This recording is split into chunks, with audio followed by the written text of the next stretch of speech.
going to be on the forefront of everyone's minds at this point. But as far as what I think of this game itself, every logical reason tells me that the Titans can't win this. But I don't know how often I need to apply logic to these things. We spend so much time talking about, well, this matchup favors this team, and X team is so much better than Y team in the red zone when it comes down to it, and then something could happen that completely changes the narrative of the game and thus completely alters our view of that team when it's stupid to do the analysis on a week-in, week-out basis. You're putting together a body of work to try and figure out, all right, who is this team right now with all of the pieces that they have left available, and how much different is that from the expectation that I set for them when they started their season back in September? Now, the answer to that with the Titans is it's drastically different. You did not think that this was going to look this way, even as you probably would have thought if I'd have asked you what your record would be on December 23rd and said 9-5, you probably would have felt pretty good about that. Now that completely ignores the idea, there's only 3 teams in the AFC that have been eliminated from playoff contention. 3. The Jets, the Texans, and the Jags. They're the only ones who are out of this thing at this point. The rest of the field, it's pretty wide open when you look at the amount of teams that are 7-7, or in the case of the Pittsburgh Steelers, who you just let get one over on you, 7-6-1. The Niners are more, they're healthier, right? And ultimately, that may decide how this thing turns out. But there's a path to success. There has been each and every week. It's just a matter of whether they can avoid shooting themselves in the foot the way that the Titans have in 3 of their last 4 games. 1-3 their record in the last 4, 13 turnovers, 4 takeaways. It's not good enough. They have to change. This is basic stuff. I'm not revolutionizing the way that you watch Titans football. I'm not telling you anything that you do not know. They cannot afford to turn the football over because right now with their roster construction, you basically have to play a perfect game. Ryan Tannehill can't be a tick late on the throw to Nick Westbrook-Akina because I thought he could have had that 4th down against the Steelers. Throw came just a tad late. Maybe Ryan Tannehill's not that guy that's going to elevate you in any circumstance. Maybe he's just somebody who needs more help. And I think we're kind of learning a lot about what this football team is as its core, at its core, and how everything kind of fits together with the parts and pieces. But we know that this is going to be difficult regardless because the left side of your offensive line, they're just not playing. Taylor Lewan is out with a back injury. The only offensive lineman who started last week against the Steelers to not allow a pressure, he's not playing tonight. Roger Saffold was listed on the injury report first with an illness and then was later placed on the COVID-19 list. This is something that the Titans have not yet had really affect them. Des Fitzpatrick, Elijah Molden, now Saffold, all 3 on the COVID-19 reserve list. But we haven't seen any mass outbreaks like the Jets, for example, yesterday. So the left side of the offensive line isn't playing. But it seems like Julio Jones and A.J. Brown are going to be available in some form or fashion. How much that makes a difference? I can't tell you that they're not a better football team if those guys aren't out there. Of course they are. Of course they're a better football team. The question is, how much does your game plan change because you're not necessarily able to hold up in pass pro? Because what you're going to hear from Greg Cosell on this 49ers front that is front 7 based, they are wreaking havoc on everybody. And you've already had trouble keeping your quarterback upright here in Tennessee. So there's a lot of different reasons why this shouldn't happen tonight. But, I go back and look at moments like, I'm pretty sure it was Mike Vrabel's first year as an NFL head coach. There was no Taylor Lewan. There was no Jack Conklin. There was no Marcus Mariota. They were playing that game against the Houston Texans with Blaine Gabbert. I believe it was Kevin Palmfield, for those of you watching on YouTube, on Zone TV, and Tyler Merritt's, if I recall. And they found ways to win that football game. It was not aesthetically pleasing, but they won. I trust Mike Vrabel and the coaching staff to put together a plan that will allow them to beat the San Francisco 49ers. I truly do. What I don't trust right now about the Tennessee Titans is that they can play mistake-free football on the offensive side of the ball. Not lately. And it doesn't mean that they're not capable of it. It just means that they haven't been able to reaffirm that belief from anybody in at least 3 of these last 4 games. So we'll talk about it together. Sheil Kapadia is going to join us coming up next of The Athletic. We're going to talk about the aggressiveness of coaches, how Mike Vrabel factors in to this conversation about, what's happening with the Ravens going forward on their last 2 games and having that be the way that the game ends. We're going to get into a lot of different angles of this with Sheil Kapadia. And we're also going to talk about Pro Bowl snubs because that came out last night as well for those of you who were paying attention to it. And it turns out the Titans, they got 1 elected Pro Bowler on the roster.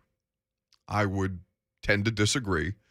But you can't make this stuff up at this point. I think the entire NFL is just out to troll the Titans because the Titans had 1 Pro Bowler elected and the Colts had 7 on a worse team.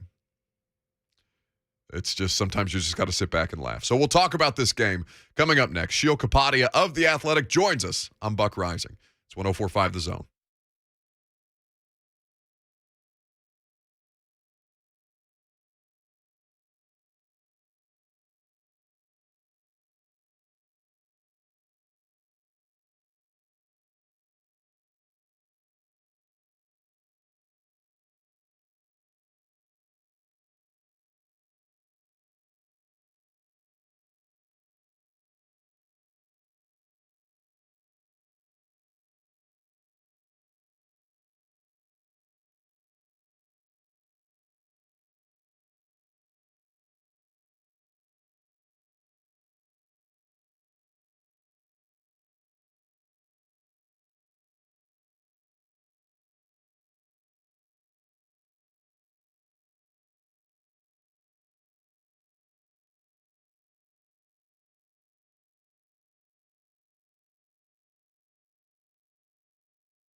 Thursday night football.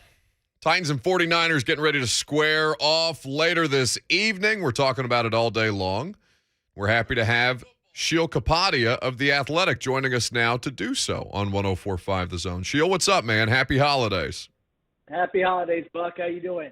Man, we're doing okay. I don't know what Titans fans are going to feel like after this game because I can't really find a good reason why they should win it. But so far, so good this morning. Yeah, no, it's. I think it's going to be a good matchup. I think the line is 49ers are favored by 3 here. So the markets are indicating we're going to get a tight game, and so we'll see how it plays out.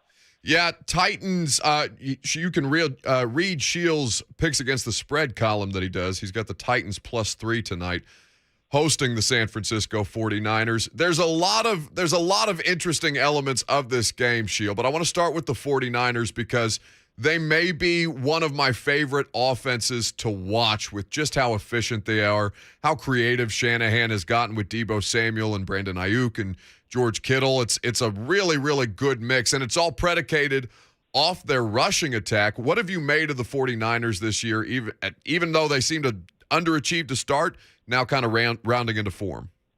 Yeah, absolutely. It is an offense that wants to run the football, play action off of it, and work the middle of the field. I mean, that is really what they lean into on a weekly basis. And so you look at it earlier in the season, they were having some issues.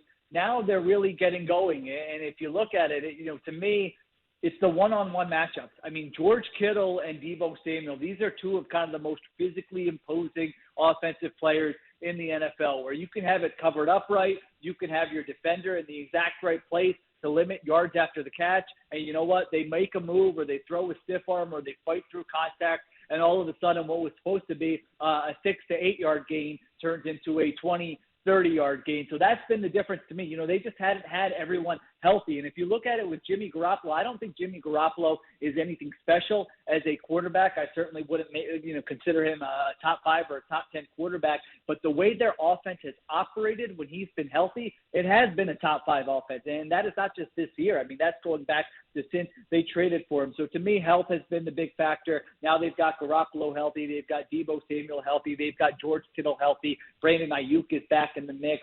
Their left tackle, Trent Williams, might be the best offensive lineman in football this year. So they've got a lot to work with on offense right now.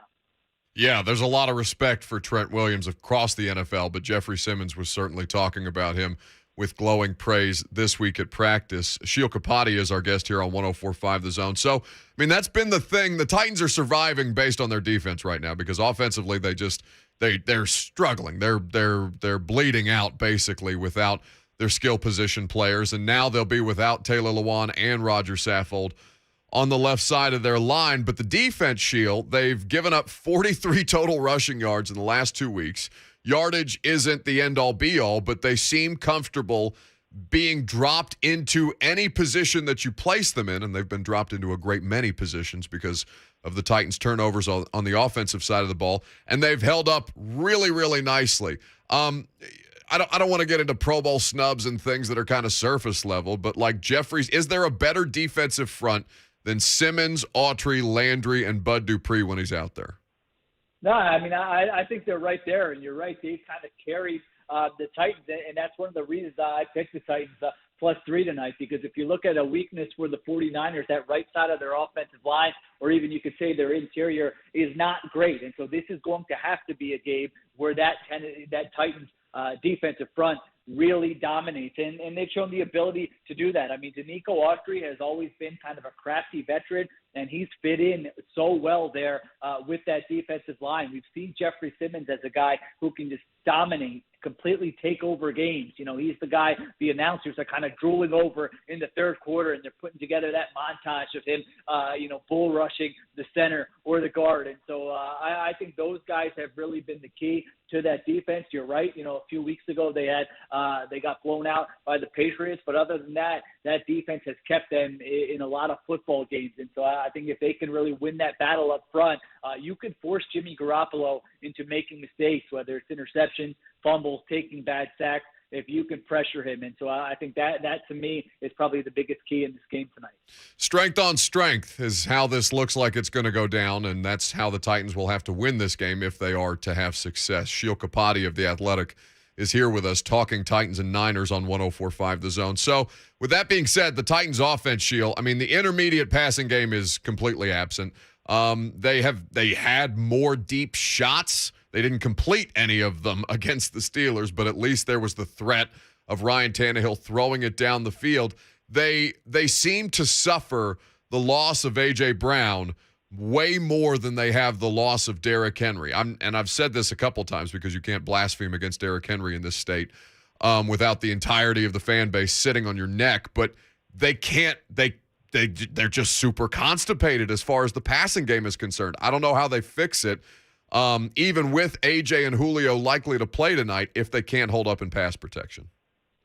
Yeah, that is going to be a huge key with those two guys out. Like you mentioned, Saffold and Luan. So they're going to have to scheme things up, whether it's play action, boot action, moving the pocket, getting the ball out of Ryan Tannehill's hands. I think there have been two huge factors, doing some of the research on this game since Derrick Henry went out. If you look at it, one is, what you just mentioned, lack of explosive plays. They have 8 explosive plays in the last 6 games. That ranks last in the NFL. Yeah. That is behind even, the Houston Texans, whatever other team you want to point to. And so, getting those guys back, Julio and A.J. Brown, I mean, you can scheme things up. You can max protect to get shots down the field. And so if those guys are on the field, I think that is certainly something that could correct itself. And then the other thing is turnovers. And, it's often boring to talk about because there's no great analysis that needs to be done with turnovers. It's like, hey, don't do it. Don't fumble. Don't, throw interceptions.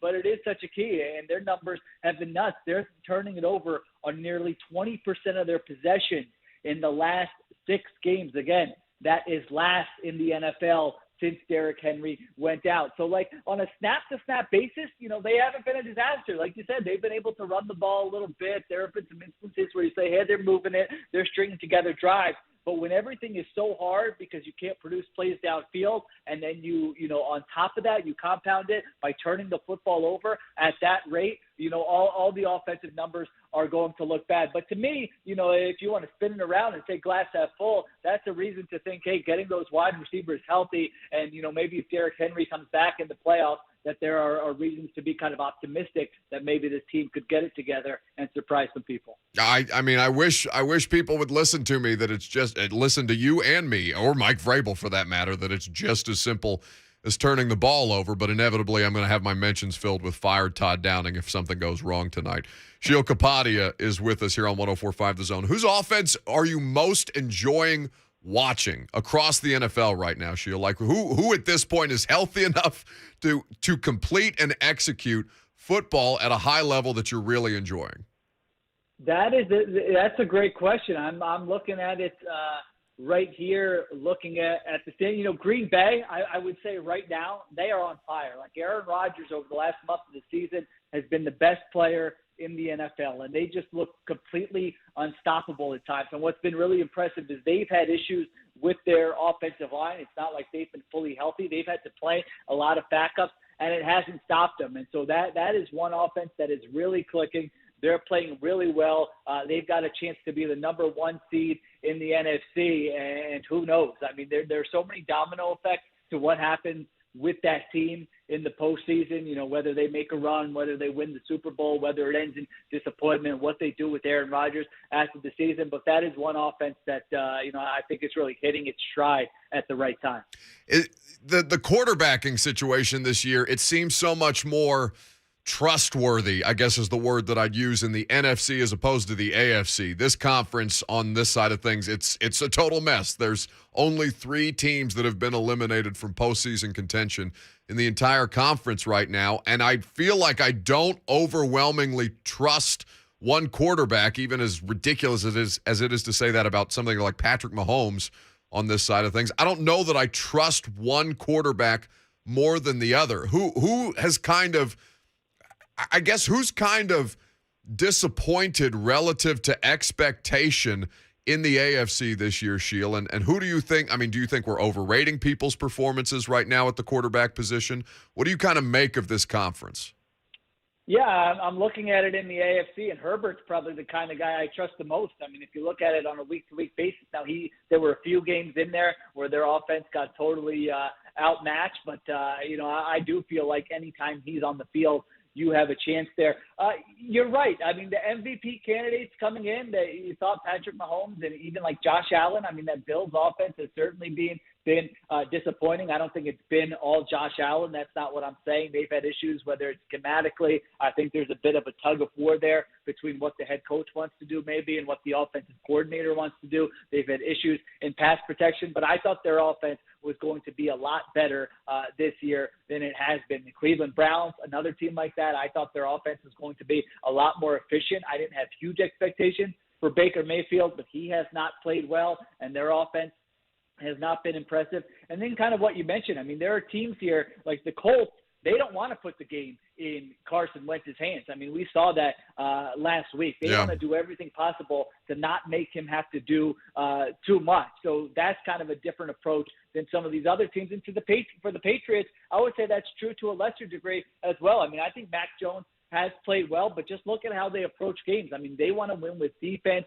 the run game, and then let Mac Jones make some plays when he needs to, but don't ask him to win the game. So I think because of those things, that's why the AFC feels especially wide open, because you don't just look at that quarterback, that offense, and say, shoot, our team has no chance against them in the playoffs. It's actually quite the opposite, where, you look at these matchups, and it feels like any team could really beat any other team in a one-game scenario. Sheil Kapadia of The Athletic is our guest here on 104.5 The Zone. You can read all of his great work, well worth your subscription, as well as many great sports writers right now at theathletic.com. You wrote a great piece this week. There's a lot of discussion that is mind-numbing around John Harbaugh and his decision to go for it on fourth down, 2-point tries, all of the aggressiveness and the way that a lot of the football conversation just gets thrown under the blanket term of analytics and used to basically be a divisive talking point between football people and numbers people. Sheil, what are we most getting wrong around the conversation about math in football from your perspective? Yeah, I think there are two things. I mean, one is not every in-game decision is an analytics decision. And so you mentioned John Harbaugh. At the end of last week's game, he has an opportunity against the Packers. I could either kick an extra point, tie the game, hopefully force overtime, or I can go for two, try to take the lead right now, and try to win the game. Guess what? That had nothing to do with analytics. I mean, there is no analytics model. There is no analytics expert who would look at that and say overwhelmingly the move is to go for two. John Harbaugh, quite the contrary, was looking at it saying, man, we're down 4 of our top 6 cornerbacks.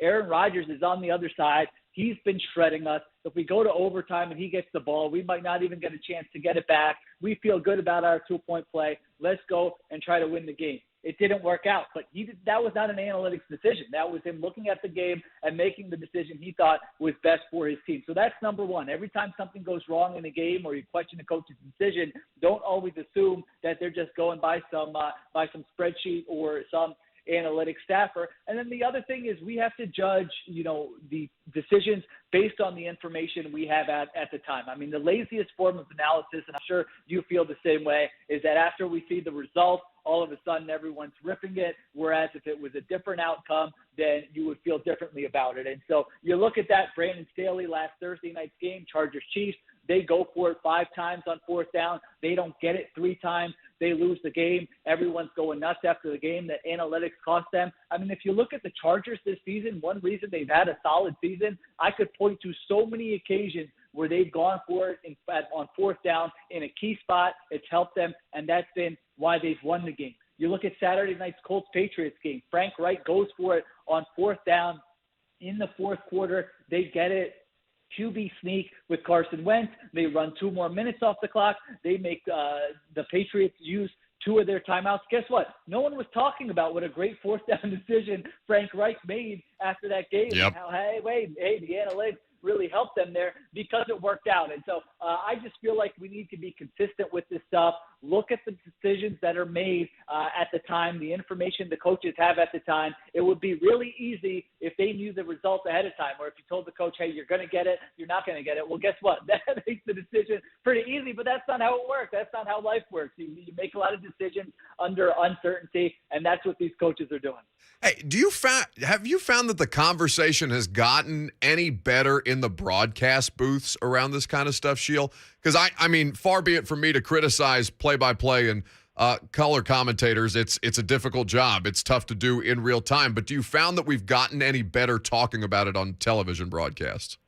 No, I feel like there hasn't been a great effort to really understand it. It's been more, you'll see a decision made and they'll just say, that's the analytics. It might, and that might be true or it might not be true. But like a lot of this stuff is not that difficult to explain. If you kind of completed your math classes through the 6th or 7th grade, I mean, we're not talking about calculus here or anything. I mean, it's pretty basic stuff about making decisions that give your team the best chance to win. So I don't know, maybe the broadcast would be helpful. They have the officiating experts come in. Maybe it would be helpful to just have someone come in those situations and take like 15 seconds and say, hey, here's why the coach is making this decision, rather than just sort of, throw your hands up in the air and say the analytics were asked to do that. I don't know. Maybe people would hate that and it would make the broadcast more boring. So maybe that's a terrible idea, but that would certainly be one way to approach it. Somebody's shaking their fist at their radio right now, just being like, bah, just give me my football. I don't need it. But I don't understand why people don't want more information at their disposal while they're watching this kind of stuff. And, honestly, the analytics buzzword has just turned into this year's RPOs. Nobody knows what it means. It just gets the people going. That's exactly right. Yeah, it's I don't know if it's like politics or what, but it's amazing. And I write these articles, and you can see how many people comment on them. And I feel like I've written about many more controversial topics. Yeah. Freaking in-game decision making and analytics, and I go and I check my column from today, and it's got over 300 comments. I mean, I don't think I've had a column in the last year, maybe the last 3 years, that has had more than 300 comments. And so it really is something that, it's a big storyline in the NFL this year. There's no doubt about it. Make sure you read him at theathletic.com. Sheil Kapadia. Follow him on social media for all of his great insights and analysis. Buddy, enjoy the football this weekend, but hopefully enjoy some time off. I know that everybody's super busy this time of year, but we appreciate you stopping by. All right, man. Happy holidays to you. Good to talk to you. Happy holidays to you as well. Sheil Kapadia there with us on 104.5 The Zone. The numbers element of this is interesting, and we really haven't had – have we had, Lucas, a Titans game that's kind of come down to a Mike Vrabel aggressiveness decision where somebody's citing, the analytics in that spot? I feel like there's not been that. We had a couple of those his first season, and then the 2019 season. I can't off the top of my head name a moment where Mike's decision-making has been questioned by numbers people.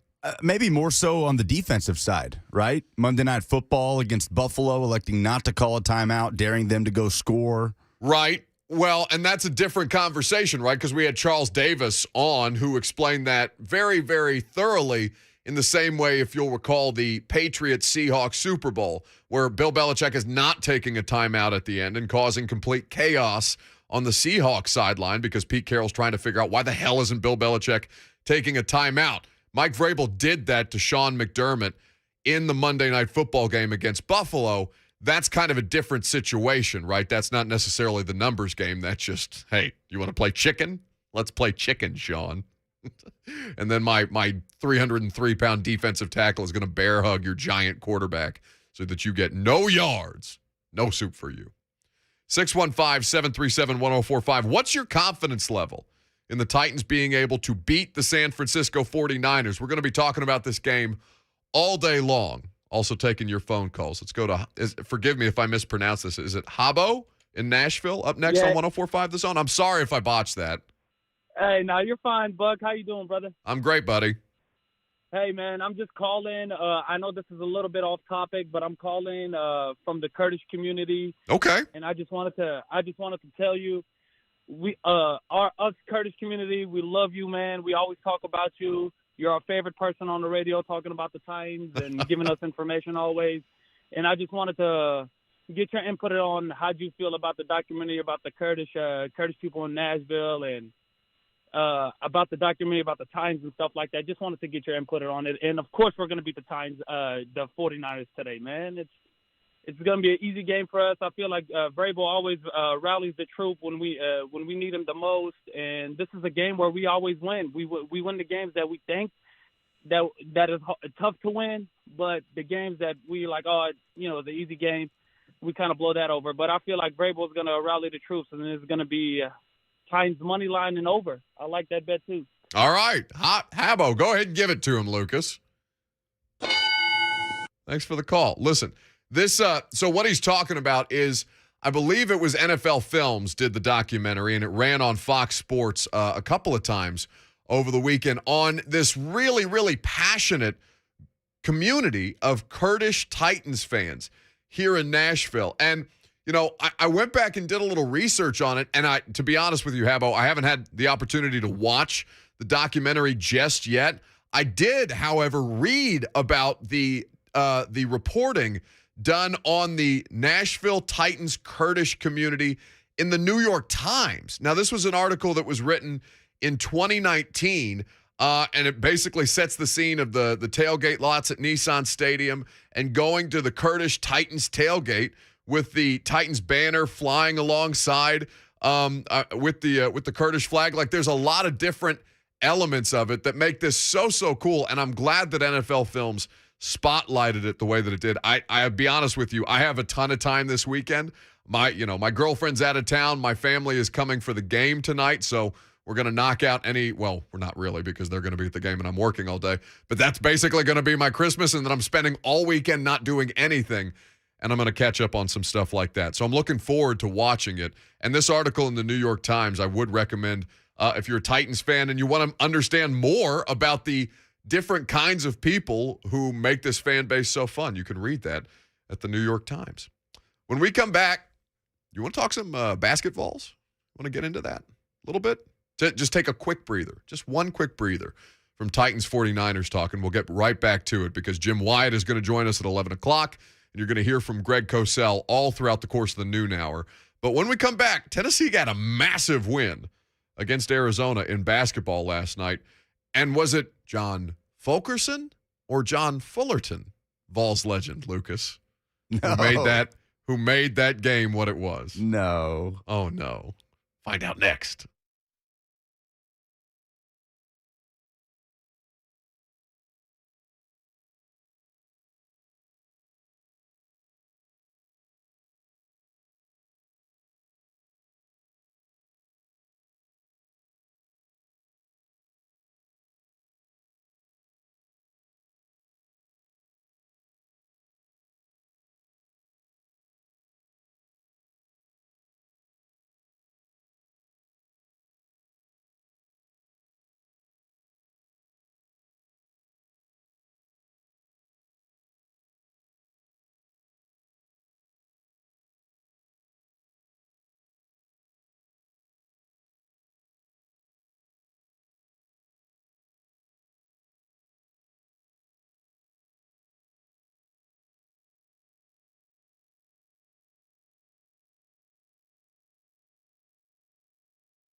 Fulkerson gets the inbounds pass in the corner, drives against Tabellis, goes up with the left hand and scores. Just took him across the lane. He would not be denied. Big Fulky. You said that you felt like you couldn't be stopped tonight. When was the last time you felt that way?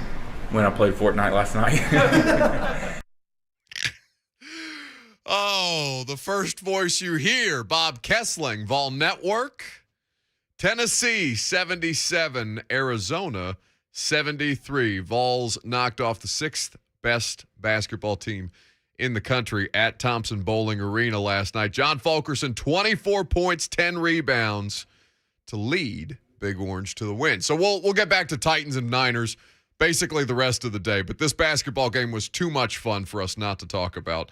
And, of course, it featured folk hero John Fulkerson, who Lucas mistakenly called what? I'm sorry? John Fullerton. The tweet got sent out, and I deleted it, I thought, in time, like 10 seconds after I sent it out. Never in time. I think it was Cousin Danny in the Borough that exposed me on Twitter with the screenshot. Like 3 or 4 times, Fulkerson was changed to Fullerton in my phone, and I don't know why. I feel like I've typed that before. Autocorrect did not want me to get that right. Well, regardless, Fullerton or Fulkerson, he had 24 and 10 last night, and the Vols got a massive win. I mean, the question by our buddy Mike Wilson of the Knoxville News Sentinel, when's the last time you felt that unstoppable? And Fulkerson's response, when I played Fortnite last night. He's a gem. He's going to be 27 and still in college, and I'm going to love it because he's such a great quote. But for this game, I mean, the offense for Tennessee, we know, was going to be based on the perimeter.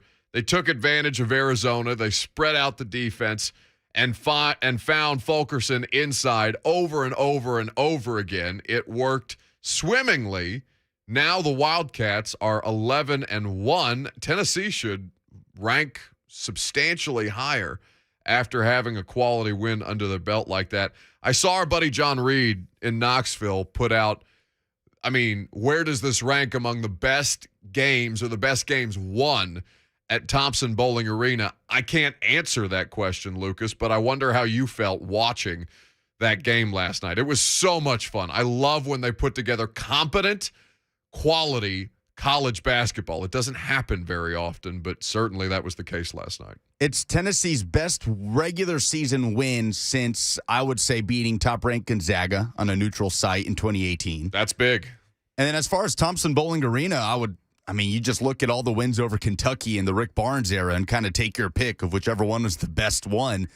Kentucky obviously hasn't been, a perennial top 5 team consistently throughout the regular season over the last few years. So it's hard to say. John might be right. That might be the best win in that arena in quite a while.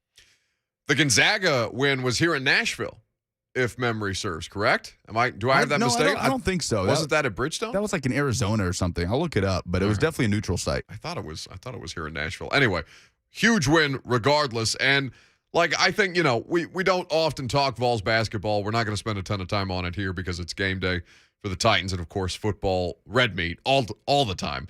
But we'll check in on them every once in a while. I felt much better about the offense last night. I felt better about the flow of the game. I thought Vescovi and Josiah Jordan-James played lights out to go along with Fulkerson. It was really, really a well-done performance. And then Kennedy Chandler continues to amaze me with just how comfortable he is as a true freshman in an offense that demands an awful lot of its point guard. I thought Kennedy Chandler was super efficient last night as far as distribution was concerned. Let's look at Tennessee's next opponent because they're 9-2 right now. They've got at Alabama next. That is probably, if you go through their schedule, Kentucky, I don't know what you make of Kentucky at this point. Texas and Auburn as far as ranked teams, and this is throughout the course of the rest of the regular season. At number 10, Alabama is probably going to be their most difficult game to date. Texas Tech, there was a lot of reasons why Tech's length bothered them the way that it did, and also you had a horrendous shooting night when they played that game a couple of weeks ago. But right now, I think that Alabama, Memphis beat them, and Memphis doesn't have any of their bleep together, whether it's COVID vaccinations or whether it's anything that Penny's trying to orchestrate on on the court. Now, they had one of their best games against Alabama. They're still hugely talented. But I think that that's going to be a great game coming up next week. And that's going to be nationally televised. That's on ESPN2. Well, that game was just chaotic from start to finish. Alabama-Memphis? Yeah, and almost 40 total turnovers in that game. I think Memphis kind of survives in that environment. It's a bit of a chaotic program, right, on and off the court. I feel like that fits them well when a game turns into that. And Alabama just lost to Davidson 2 nights ago. So the Tide are reeling a little bit. They're not going to be a top 10 team when Tennessee goes down there to start SEC play. Be interesting to watch. Back to football. 615-737-1045. We'll keep you updated every once in a while on Vols Hoops. Big win against Arizona. We're going to have good conversation with Jim Wyatt, the great one, the GOAT of TennesseeTitans.com. Jimmy and I, we normally do, and we will do tonight, our pregame hit on Titans radio 15 minutes before kickoff with Rhett Bryan, but we're going to give you a more full version of that coming up next. Well, actually, we're going to take Scott and Beth Page first, Lucas tells me, because Scott wants to weigh in on the Vols. Hello, Scott. Merry holidays, happy holidays, merry everything. You can say Merry Christmas, but man, I'm digging the Kurds, man, in the community, the Nashville Titans. How the fun Tennessee is that? Titans, Kurds, that is awesome. I mean, that's pretty cool that they've got that going on. Yeah, no, anyway, I think it's a really, really cool thing for NFL Films to highlight that part of the fan base. Anyway, go ahead, Scott. Yeah, it was awesome. Okay, so hey, look, I felt like at the beginning of the game, you know, I've seen this before. The way they started out against Arizona, they did the same thing a couple of years ago with North Carolina when North Carolina came to Thompson-Boling Arena, and I truly thought we were going to lose that game. I thought because the reason why is because we started out so hot and heavy with our guard play, and usually that tends to fizzle out as the game moves on. I was glad that I didn't feel like we were really going to win the game until they started running everything through John. So here's the thing. John's got about 13 or 14. He has a stretch of about 13 or 14 games where he just owns everything. And now it looks like he's coming into form for whatever reason, whether he was injured or whatever it was. But it looks like he's fixing to hit that just at the right time, in my opinion, with SEC play and all that coming up. And if they go through him and continue to go through him and give the guards time to get those baby jumpers dialed in, we are going to be so ready come tournament time. But they're going to have to move away from the guard play just a little bit. They're going to have to run this thing through the guy that's been there. And if they do that, we're going to beat anybody we play, in my opinion. I mean, we're probably going to lose, but I feel like we're as good as any top 5 team in the country, in my opinion. Hey, I hope you guys have a Merry Christmas. I love you guys. I appreciate y'all, and I agree with the guy from the Kurdish community that called in. The content on this show is there's nothing better. There is nothing better than what you put out on this show, and Lucas, what you throw in also. So thank you guys. We enjoy it, and as always, I'm getting a tear how much I love you guys. Tears are coming. They're flowing, mightily flowing. Have a good one, guys. Love you, Scott. Merry Christmas, Scott. Happy holidays. Merry everything. It's so lame because we're on camera now, and it's not for self-gratification purposes, and I swear to God we don't play these calls, but I really do appreciate how much you guys seem to enjoy the show. It means a lot to us because God knows Lucas spends untold amount of hours trying to make this thing work and to try and keep me on the rails. And we certainly have a lot of fun doing it. So we don't say it enough, and it shouldn't be said just at the holiday times, but it's not just Scott and Beth Page. We love everybody who interacts with us on a day in, day out basis. And John Fullerton. And Jim Wyatt, who joins us coming up next.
It is 11:02. Good morning. I'm Lucas Panzica. The final Thursday night football matchup of the season in the NFL is in Music City tonight. Titans and 49ers at Nissan Stadium. Titans will be without Taylor Lewan and Roger Saffold on the offensive line. Lewan out with a back injury. Saffold was placed on the COVID reserve list on Wednesday. David Long and Larrell Murchison also out tonight. Julio Jones did return as a full participant in practice Wednesday, and A.J. Brown eligible to be activated off IR by 3 p.m. today. Coverage starts with the Lee Company countdown to kickoff with 3HL plus Kevin Dyson at Nissan Stadium at 5 p.m. Titans countdown at 6 before a 7:20 kickoff with Mike Keith, Coach Mack, and the rest of the Titans radio crew. Pro Bowl rosters are set. The Titans only one selection in safety Kevin Byard around the AFC South. The Colts with an NFL best 7 selections. Big night of college hoops on Wednesday. Tennessee knocked off 6th-ranked Arizona at home, never trailed in a 77-73 win. John Fulkerson, 24 points, 10 rebounds. The 19th-ranked Vols hand Arizona its first loss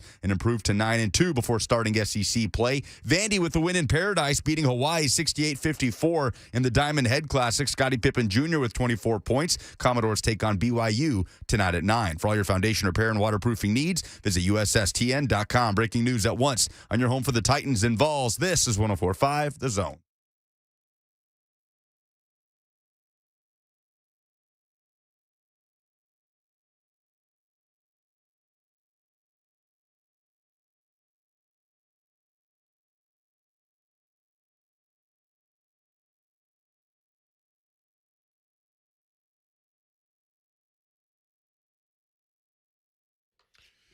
Welcome back, or welcome in if you're just now joining us on 104.5 The Zone. Happy game day to all of you Titans fans, wherever it is that you might be, whether you're here in Middle Tennessee with us or listening around the country, as so many of you do, which we appreciate.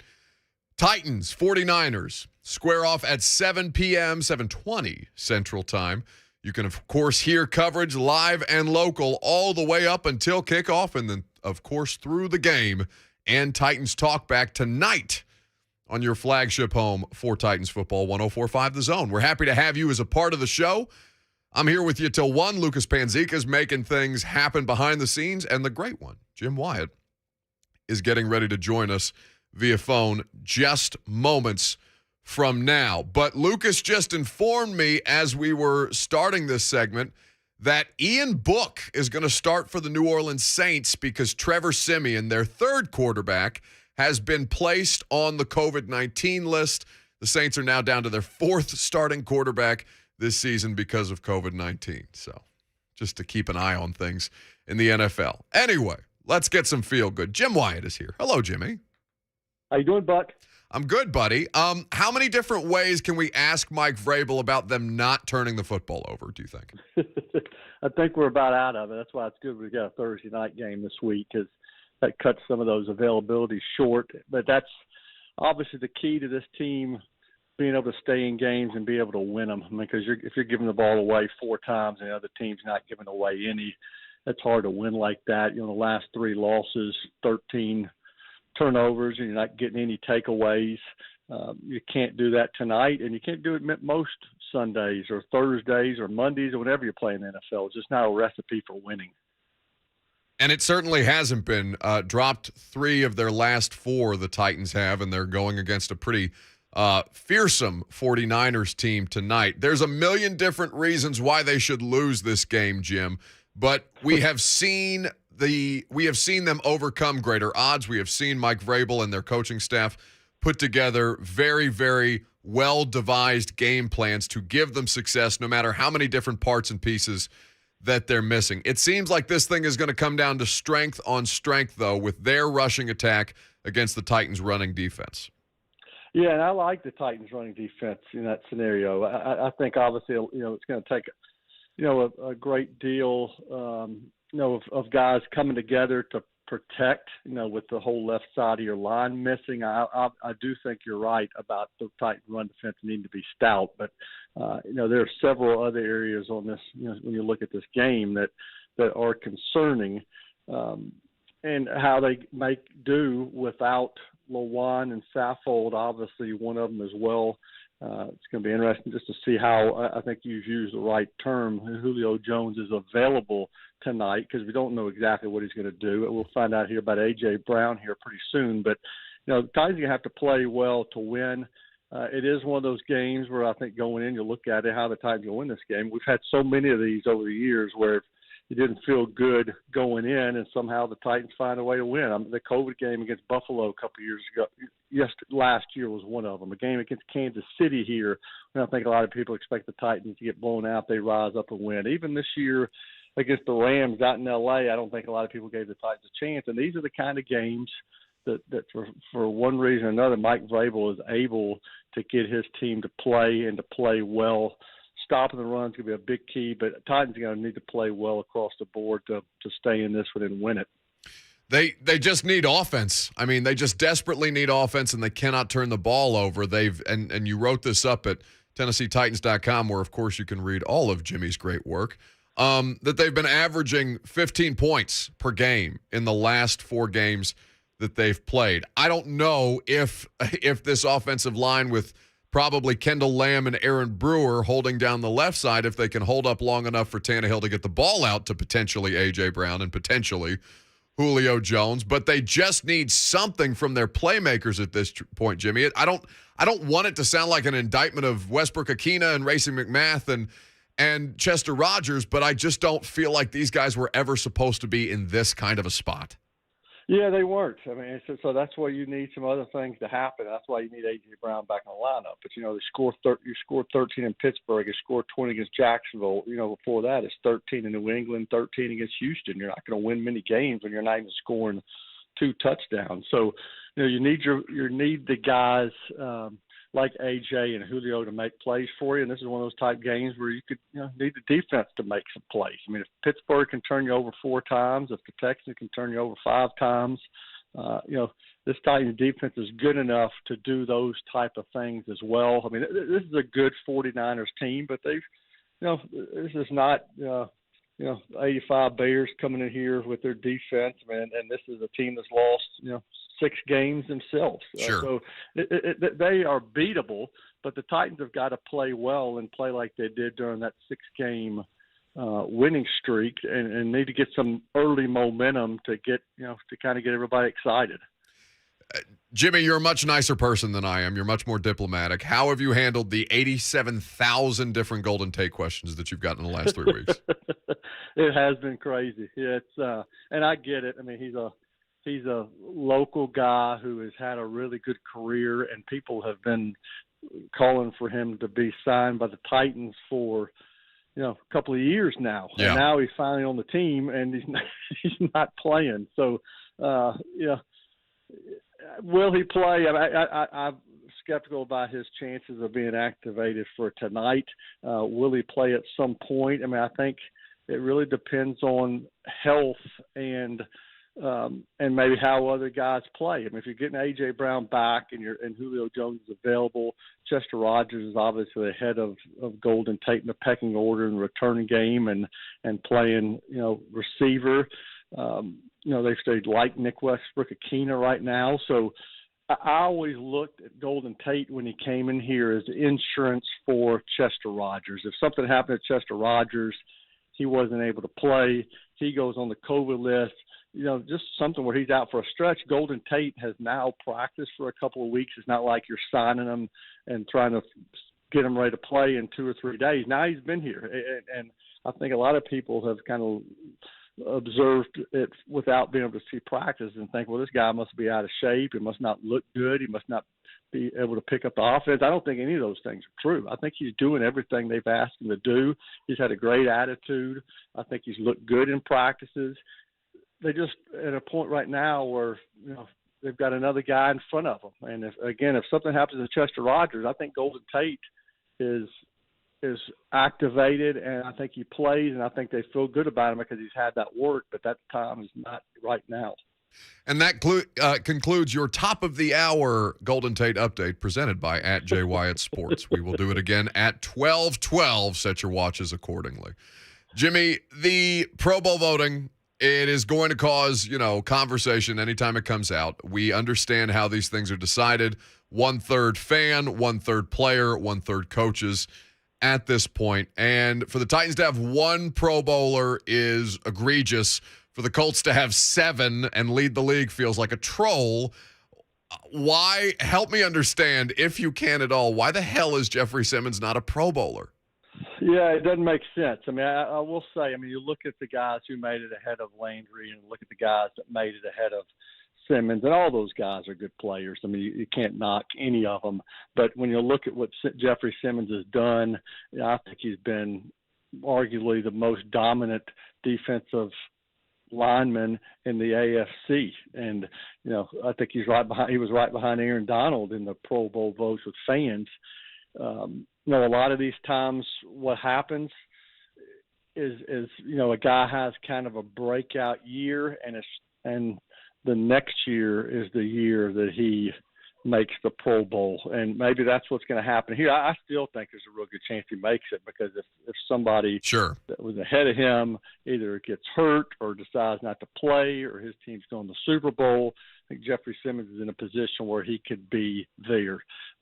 Obviously, the Titans want to get to the Super Bowl. They don't even want to play in the Pro Bowl. So, but these are the type of things that I think motivate players and teams. There was back in 2003, I think the Titans didn't have one player. Maybe it was 2002 season. The Titans started off poorly that year. They didn't have one player voted to the Pro Bowl. They ended up getting on a winning streak late. They made it all the way to the AFC Championship game. And I think players take note of that. Jeffrey Simmons sent out a tweet yesterday. I think they had him signing something, and then he had it was a signature. Yes, Jimmy, translate the emojis for me. I'm dying for this. Yeah, signature and then a muscle. And I thought, I think a lot of people looked at it like, maybe he had signed an extension or something like that. But I asked somebody about it, and I think they were right on when they said that he was maybe taking notes. He took note of the fact that people have overlooked him in this Pro Bowl process, and now he is going to continue to prove people wrong. That's how I decipher it. Now, maybe you can interpret it different ways, but I thought that was right on, the person that told me that. So I think. Listen, I think you're getting great advice. You just explained it to me like maybe my parents might, but I still love you, Jim. But I think that a lot of guys will be ticked off at this, and Sure. Kevin Byard, I'm sure, will tell you, hey, I'm glad I made it, but there are a lot of other guys that certainly deserve to be here too. So those are the type of things that motivate a team, and that's what you want more than anything, a team that's motivated to go to the Super Bowl, not motivated to go to the Pro Bowl. Jim Wyatt of TennesseeTitans.com. You can read him at TennesseeTitans.com. Of course, you can follow him at JWyattSports, where he will be tweeting 20 seconds ahead of your television copy, so you may have to mute him. And, of course, he'll be on Titans Radio with me 15 minutes before kickoff right here on 104.5 The Zone. See you in the booth, Jimmy. Okay, if you need me to break down any emojis for you before pregame, just let me know. Just careful. I'll send you an eggplant, Jimmy. You won't know what to do. See you, buddy. I'll see you. Jim Wyatt of TennesseeTitans.com. You think he got that one? Yeah, Jim's a smart guy. I think he got that one. Oh, he's the best. All right, let's talk Pro Bowl snubs, shall we? Because I was kind of waiting. At what point did I want to whack the beehive on this? But it's egregious what happened to the Titans yesterday in the Pro Bowl voting, no matter how nominal an award you might think it to be. So I want to ask you, who's the biggest Titans Pro Bowl snub? Kevin Byard, the only one elected via the vote, 7 alternates for the Titans, but KB's the only one that got in on, the true voting. We'll talk about it coming up next. Your phone calls as well, 615-737-1045. I'm Buck Reising. It's 104.5 The Zone.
on film that opponent that week, you're not really getting the best picture of how good everybody has been or how much you're just overrating them based on name. They're showing Tennessee against Arizona highlights, by the way, right now on SportsCenter. Big win for the Vols. Anyway, Pro Bowl voting. Titans have one elected Pro Bowler. That is Kevin Byard. Kevin Byard is, without question, a Pro Bowler. Kevin Byard probably this season is going to be or going to get consideration for All-Pro. He should. And they have 7 alternates. You have Taylor Lewan, Jeffrey Simmons, Harold Landry. You have, right now, Morgan Cox, the long snapper, Ola Adenyi as a special teams player. You have a lot of different guys who can make the Pro Bowl if the Titans don't go to the Super Bowl, but nobody who the vast majority of people, players and coaches, mind you, felt deserved to be a Pro Bowler. And how much substance there is to actually being a Pro Bowler, I kind of look at it like the MVP conversation, right? Where all of the information that we have at our disposal at this point in sports media, we're almost outsmarting the awards. We're outsmarting MVP. We're outsmarting Pro Bowl. How good or bad everybody has been and how much we do it off name association, brand association, team association is flawed based on the way that we actually have all of the information to be able to measure at our own disposal who's good and who's bad, who deserves to be in the Pro Bowl, who doesn't deserve to be in the Pro Bowl. But instead it ends up being the most famous player often at that position. And that's what's happened to Jeffrey Simmons. There is no bigger wrong in Pro Bowl voting than Jeff Simmons not being one of them. I don't care whether he made it as an alternate or not. That just tells me that people don't know who Jeffrey Simmons is outside of Middle Tennessee or maybe the Southeast.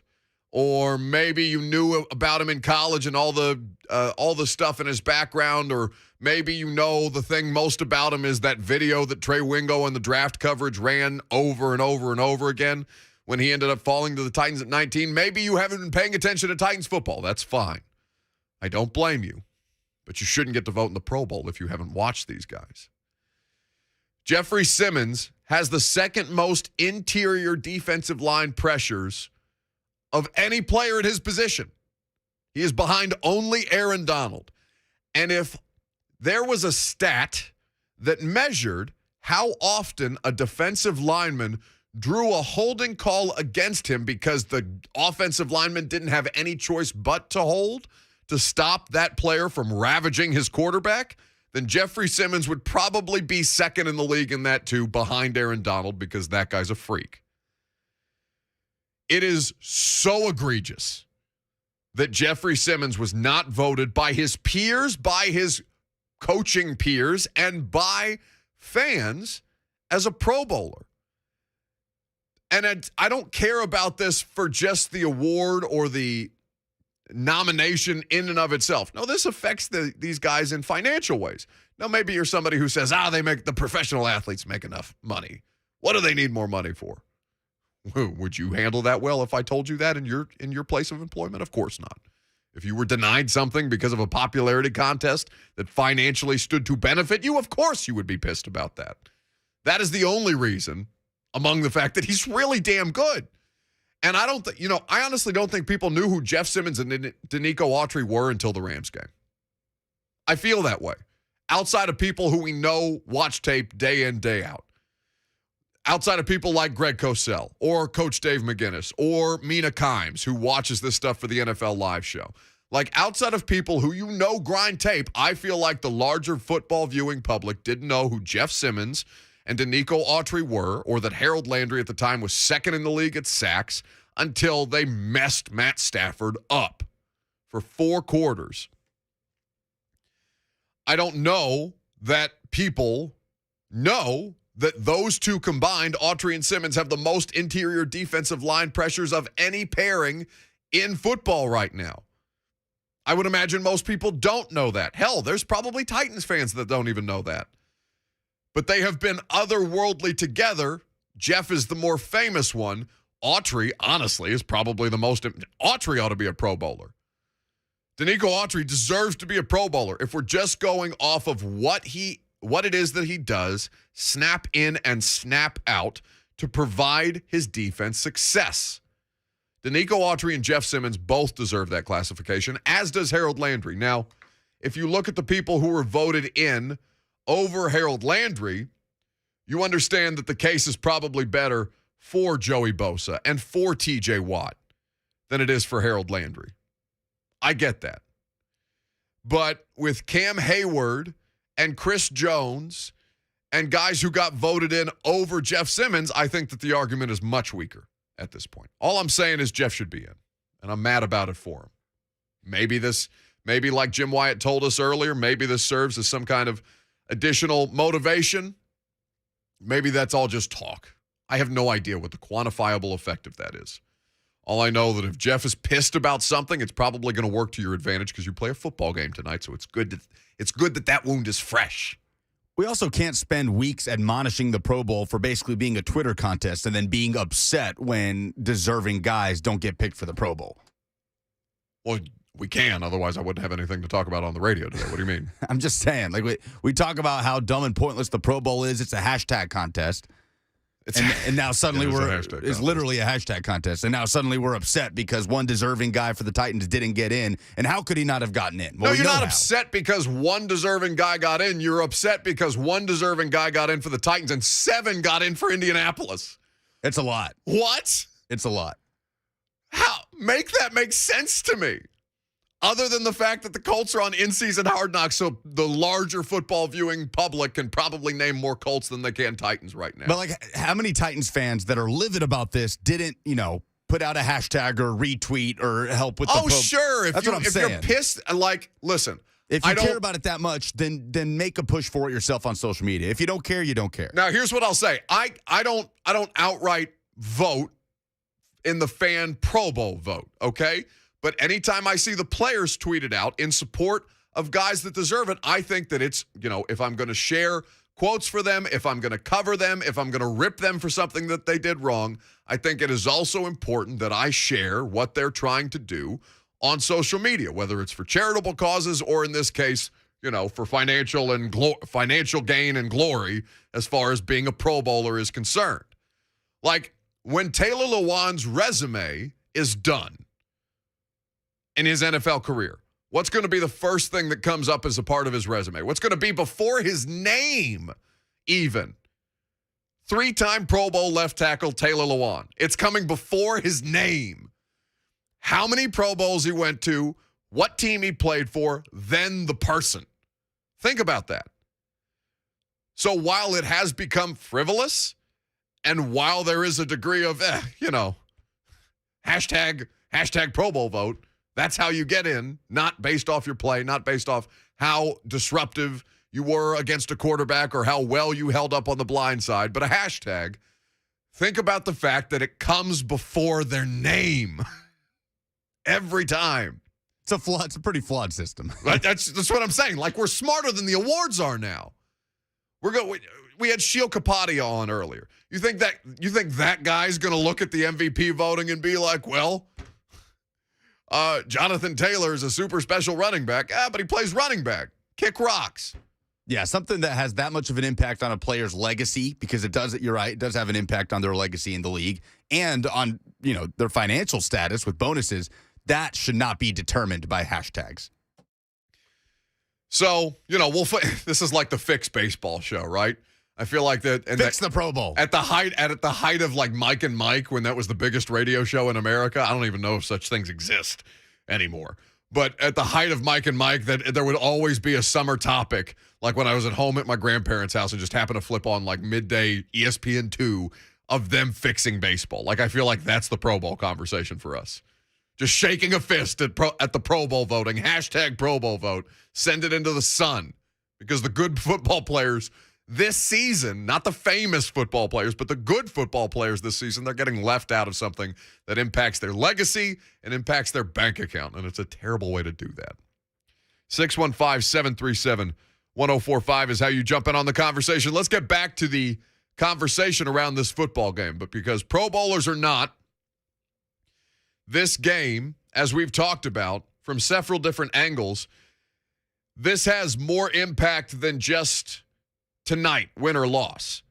Tonight, you have the ability to put yourself in a position to secure the AFC South this week. You can do that in Week 16.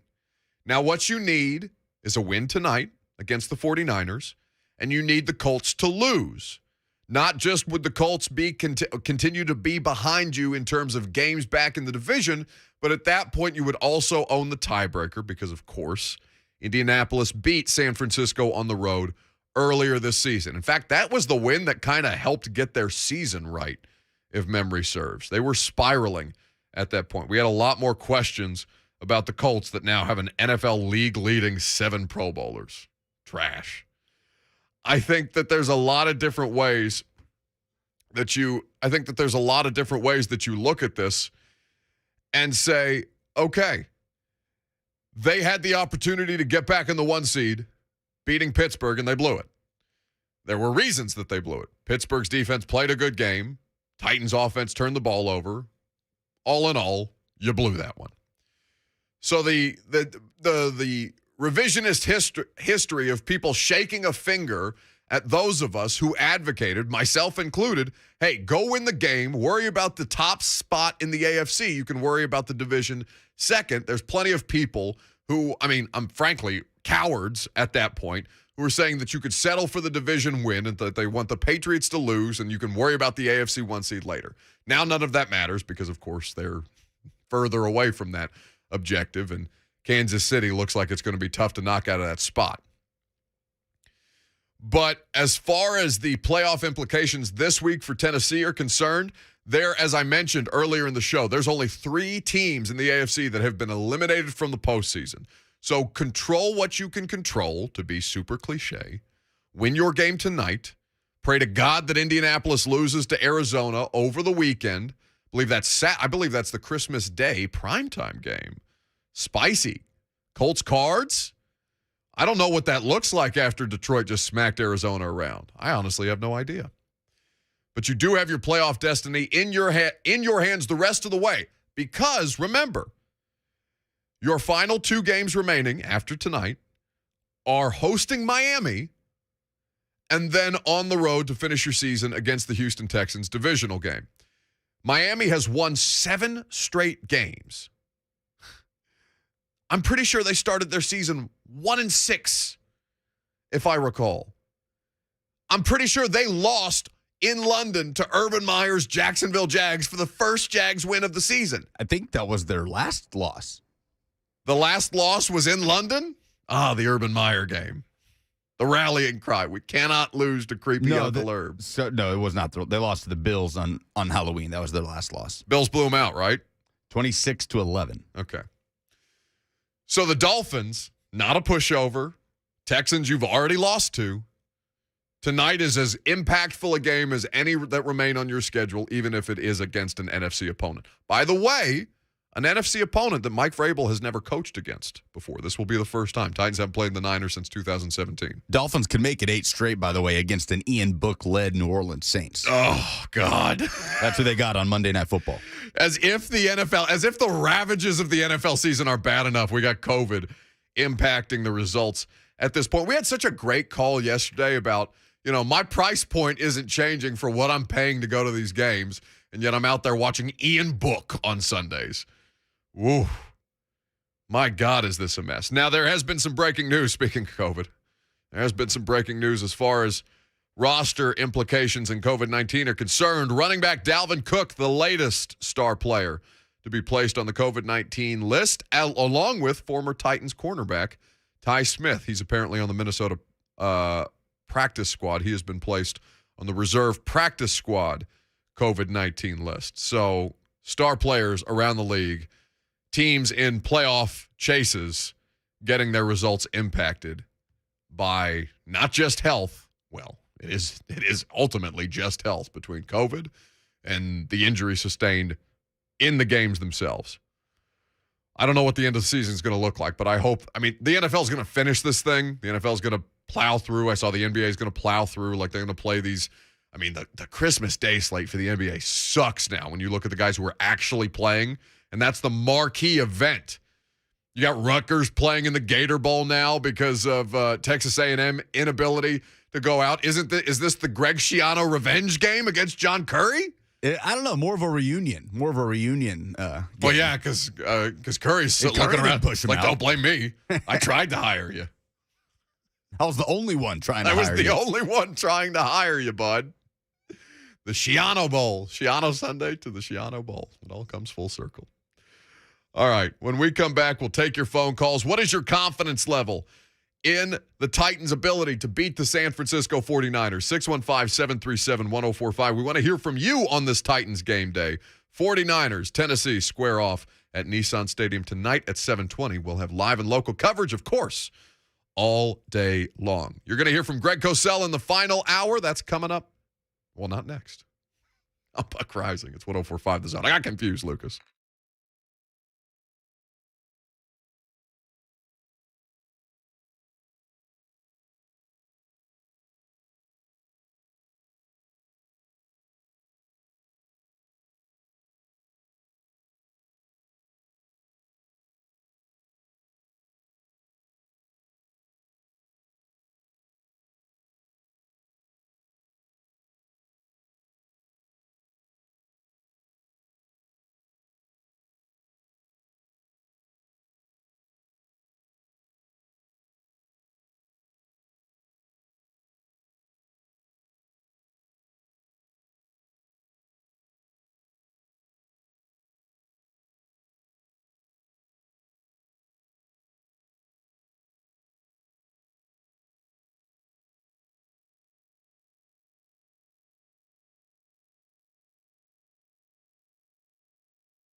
We had a super awkward moment earlier in the radio show. I had to ask Lucas an uncomfortable favor.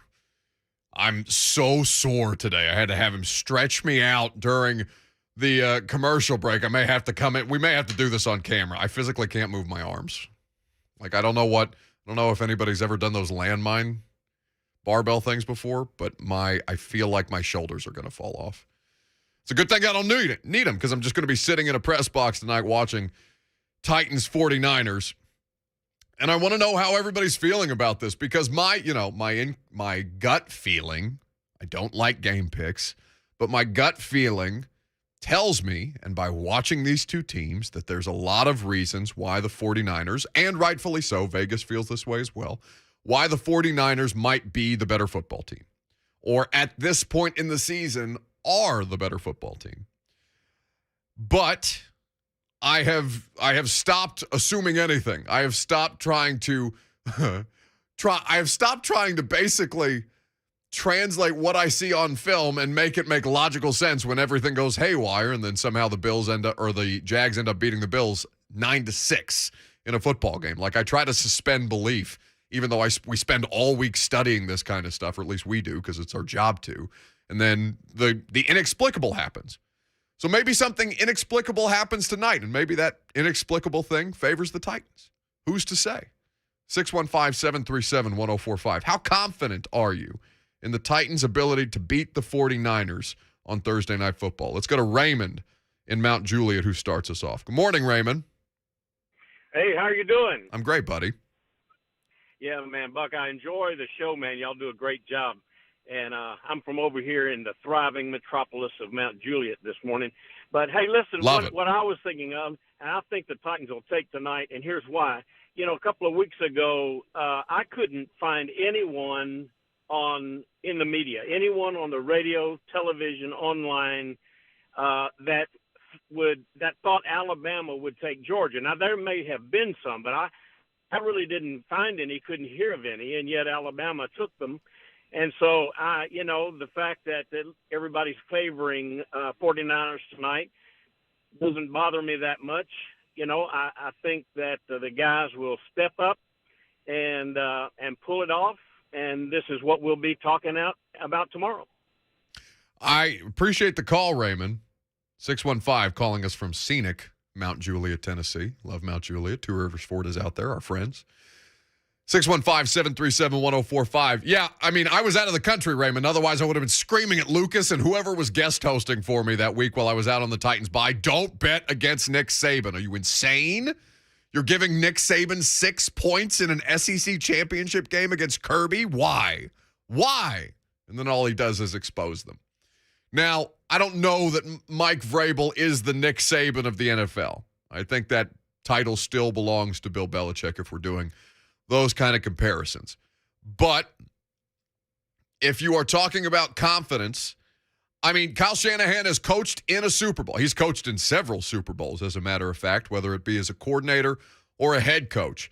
This is going to be an interesting chess match as far as how they try to match things up. Shanahan is obviously going to have an intimate knowledge of the Titans' defensive playmakers and how to get his playmakers on offense out into space. They do it with a great variety of different ways, and we're going to give you some numbers on that fact later on in the show.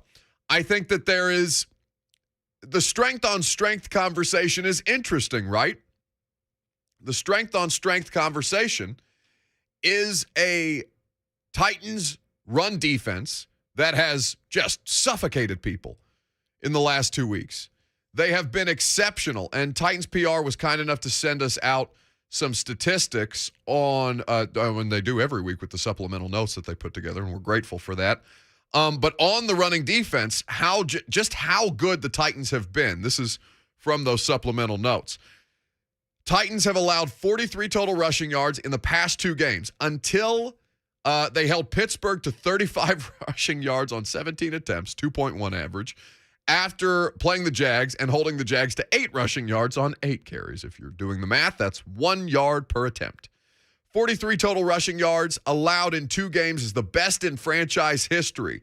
Breaks the previous mark of 50 rushing yards allowed by the Oilers against the Buffalo Bills and Dallas Cowboys in 1997. So it's not, I mean, even if the Jags and the Steelers aren't great offensively right now, like it's still really good what they're doing. Now, yardage, I don't want to say that I don't care about yardage because it does matter if you can move the ball up and down the field. But your scoring totals, your scoring offense, your red zone offense tell a much different story, right? Now, the scoring defense for the Titans, it has held up exceptionally well. They have held teams to field goals time and time again when they have been dropped into disadvantageous positions by an offense that can't, for the life of them, stop turning the ball over, except unless Trevor Lawrence is gifting you 4 interceptions on the day. So I think that they can play a game that favors the Titans, but I cannot see fumbles tonight. I cannot see interceptions tonight. I cannot see miscommunications between the wide receiver and the quarterback, or I cannot see missed pass pro pickups by the running backs. I cannot see it. Otherwise, they're going to lose. It's simple. It's just as simple as that. T is in Nashville, up next on 104.5 The Zone. Hello, T. Hey, how's it going, Buck? Going great. Well, I think that Vrabel is gonna, he's gonna challenge some guys, and they're gonna step up and meet the challenge. I'm taking the Titans 20-16 tonight. I think the big game is going to come from Ryan Tannehill. He kind of needs this, probably been struggling a little bit with his confidence, seems like. And yeah, the Titans are going to finish 12-5, and they're going to get the 2 seed in the playoffs. Oh my God, that's all kinds of record predictions, score predictions, season predictions. My God, T. How much of that, and we don't do that. That's fine. If you want to do that, you can. I have no idea how they're going to finish. I don't know what tonight is going to look like. I have zero. I know that's not the analysis that you want to hear, but I just don't know I don't know where they may fall short, right? I don't think anybody would have told you or anybody would have said that if the Titans were to lose to Pittsburgh, yeah, turnovers probably played a factor. But the turnovers that they had, I mean, could you make up a more inexplicable fumble than the one that Racey McMath had? That's a tough one to give up. I'm still trying to figure out how Anthony Ferkser let that ball out of his hands. I just don't understand the physics of it. Like, stuff doesn't make sense in these games, and then we try to draw these drastic conclusions off the result. I think that's flawed. But there are ways that the Titans can play this game that favors them, that plays to their strengths. Their strengths right now are defense.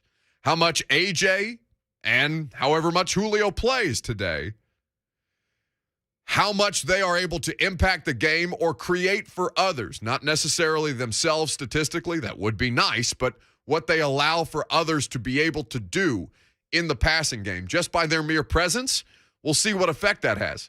It's going to make them better. Losing Taylor Lewan and Roger Saffold, we know those two to be definitively out at this point. Lewan with a back injury, and I'll tell you more about that coming up next. And Roger Saffold placed on the COVID-19 reserve list yesterday afternoon.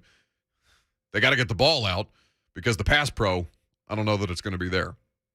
We'll take more of your phone calls on this. You're going to hear from Greg Cosell, all kinds of matchup conversation coming up in the final hour on this Thursday as we get you ready for Titans and Niners at Nissan Stadium tonight on your flagship home for Titans Radio 104.5 The Zone.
Final hour on this game day. Welcome back or welcome in. If you're just now joining us on 104.5 The Zone, Buck Reising here with you until 1 o'clock.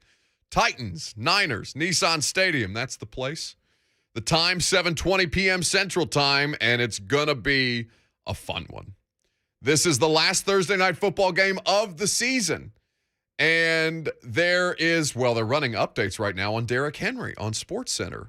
They're running updates from our conversation with Diana Rossini, where she told us that he would be back, that Derrick Henry would be back in January. Things trending in the right direction for the Tennessee Titans right now. 615-737-1045 is how you jump in.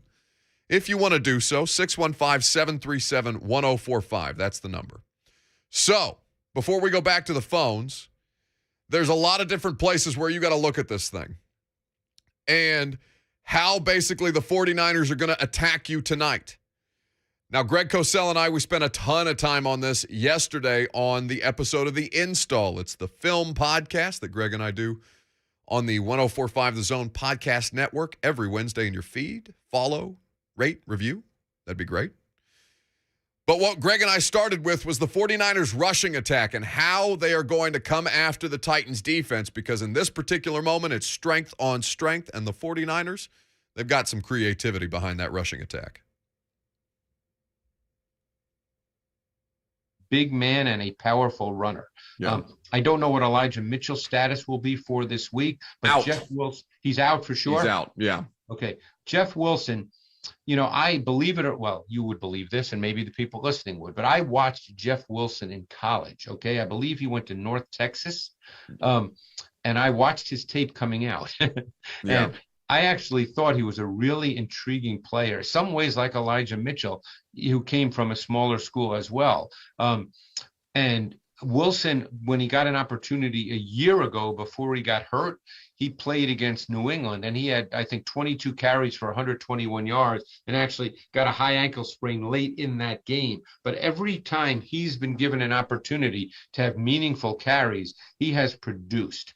And I can tell you for a fact, because I know some on that coaching staff, that they view him as a tough SOB, that he pass protects, he can catch the ball, he's mentally tough and physically tough. He's just not 225 pounds. But they are very, very comfortable with Jeff Wilson being their foundation back. Jeff Wilson is technically going to be the starting running back tonight.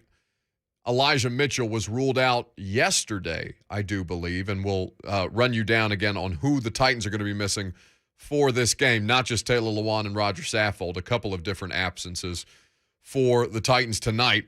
But the rushing attack, it's multiple. It's super versatile. I went through and kind of looked at the 49ers running game, and I wrote about this at A2ZSports.com. Of course, you can read my post-game column after tonight's game as well. It's where all my writing is done. And the Titans and the 49ers, they both have 20 rushing touchdowns on the season. The difference is half of the Titans' rushing touchdowns belong to Derrick Henry. Derrick had 10 rushing touchdowns in 8 games for Tennessee, and he has, of course, not played since October. The 49ers, 8 different players have accounted for those 20 touchdowns. They have a variety of different ways to get those guys involved, no matter what the position is, in the running game. And for Deebo Samuel, because this will be the 3rd straight game that Elijah Mitchell has missed for San Francisco. So in the last basically 5 games, Deebo Samuel's been part-time running back, part-time wide receiver. He now has the most rushing touchdowns for a player primarily at the receiver position in NFL history. Deebo Samuel has 7 rushing touchdowns. Alongside with what he's able to do in their passing game, 12 total touchdowns for Deebo on the season. 615-737-1045. How confident are you that the Titans can beat the 49ers tonight? What's it going to take? Who needs to step up? It's a question that we're asking you. 615-737-1045. Mike is in Murfreesboro. He wants to weigh in on tonight's game. What's up, Mike? Good afternoon. First of all, just a slight correction. The Dolphins have won 6 in a row. They actually started the season, they beat the Patriots, then they lost 7. They've won 6. It's been a pretty soft schedule, but they did beat the Texans and the Jets, who the Titans did not beat. That's an important correction, Mike. I'm glad you brought that up. And also, Mike's 1,000% correct. If you look at the quarterbacks they played in that Dolphins schedule, Mike Glennon is in there. Davis Mills is in there. There's a lot of bad quarterbacking in there. Anyway, go ahead, Mike. Well, it's just crazy. I mean, the Titans have beaten the good teams, the Chiefs and the Rams, and I know the injuries have played a factor. And then you just think about this time last year, the defense was terrible. They couldn't stop the Texans the last game. And now the defense is playing great. And it's the no offense. question. But they're still running the ball good, even without Henry. It's just those turnovers have killed them. No, that's spot on. It's we talked about this with Sheil Kapadia in the first hour, right? Like it sucks that it's just the one thing. It's really just the one thing. You can have the injuries and you can still win football games. You can have the injuries and still rush for 135 yards, over 135 yards per game in the last 6 games. In games without Derrick Henry, after they kind of sputtered and were, figuring things out against the Los Angeles Rams, and they were trying to get their feet back under them, 135.17 rushing yards per game for the Titans in games without Derrick. Now, the passing game, we mentioned it earlier. It's been miles different, so much harder without A.J. Brown and Julio Jones, and frankly, without Marcus Johnson or Cam Batson. Like, you gotta think about this anytime you talk about Titans wide receivers injuries. It's not just the starters. It's the backups to the starters. And now you're playing with the backups, or at least you have been for basically a month and a half. Because A.J. and Julio, the last game that they played together was against Los Angeles, right? Against the Rams. That's the last time that those two were on the field together. It has been a considerable amount of time. In that game, Jalen Ramsey played, really did a great job on AJ.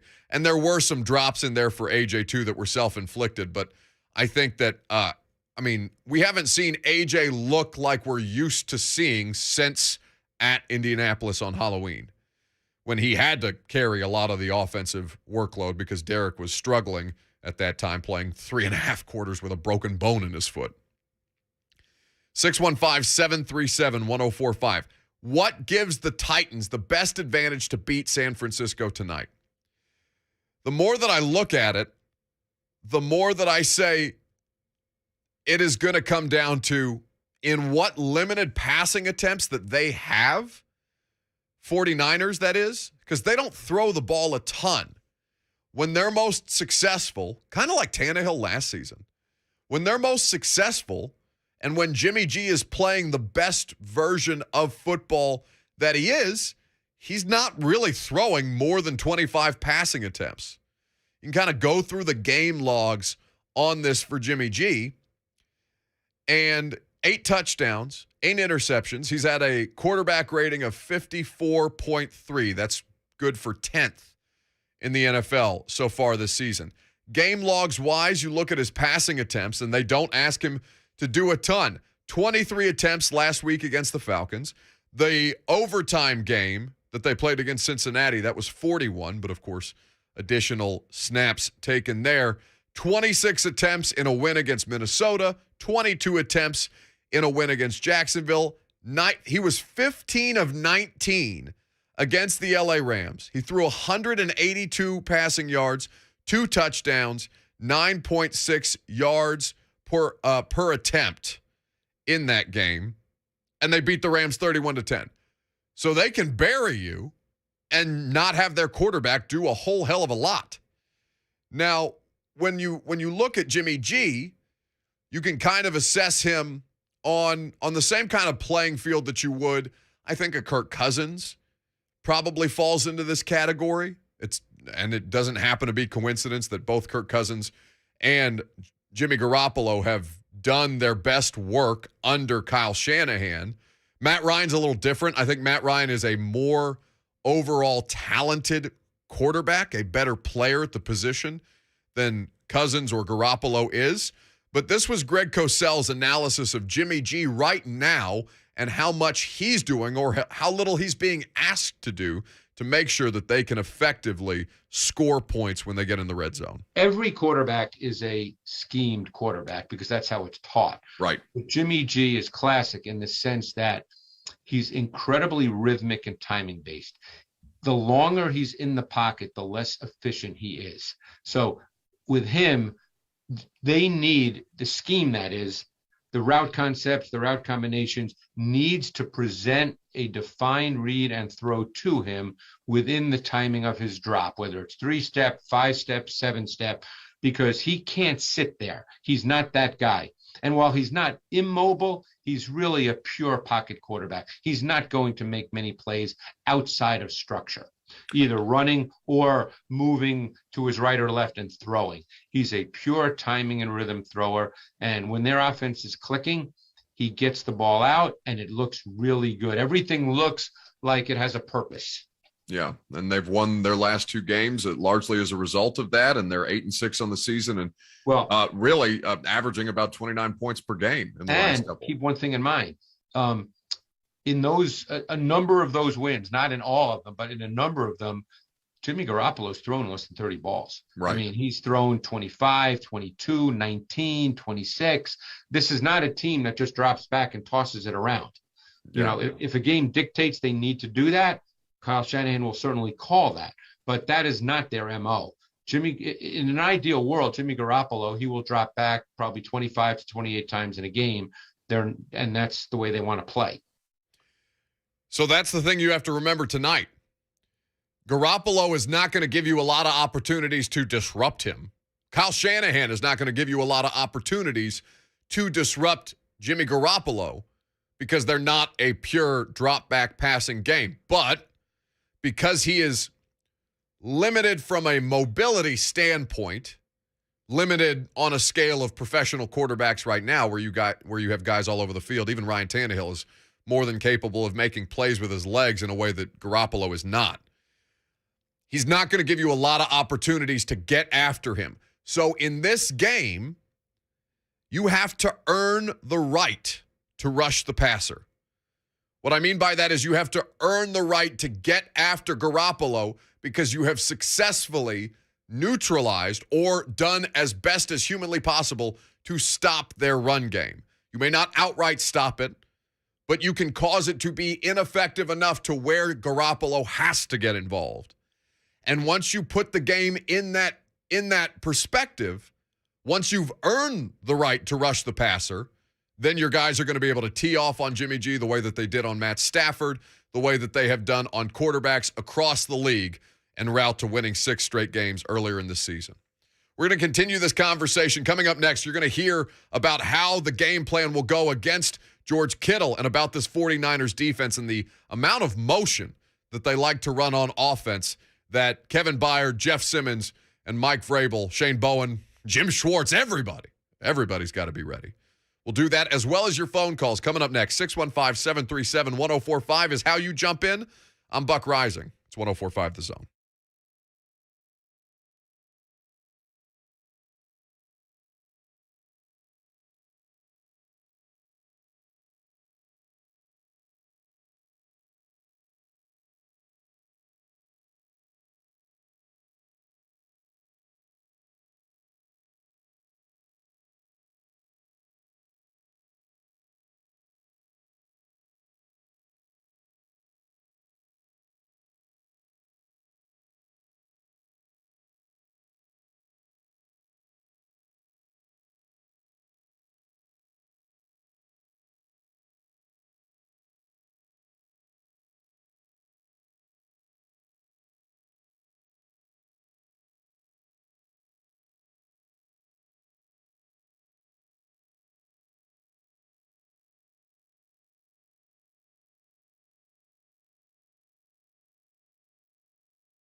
Football. It's coming to you.